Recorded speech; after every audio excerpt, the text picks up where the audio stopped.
কোনো ধরনের অযৌক্তিক চাপ দিয়ে বাংলাদেশকে ভারতে খেলতে বাধ্য করানো যাবে না বলে মন্তব্য করেছেন যুব ও ক্রীড়া এবং আইন উপদেষ্টা আসিফ নজরুল।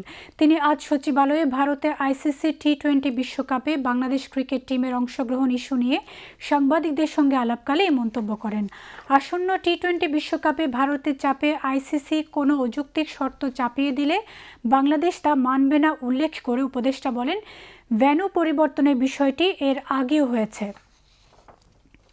আমাদের মূল কথা হচ্ছে, যদি আইসিসি ভারতীয় বোর্ডের কাছে চাপ সৃষ্টি করে, ভারতীয় বোর্ডের কাছে মাথা নত করে আমাদের উপর চাপ সৃষ্টি করে অযৌক্তিক কোনো শর্ত চাপায় দেয়, আমরা সেই অযৌক্তিক শর্ত মানব না।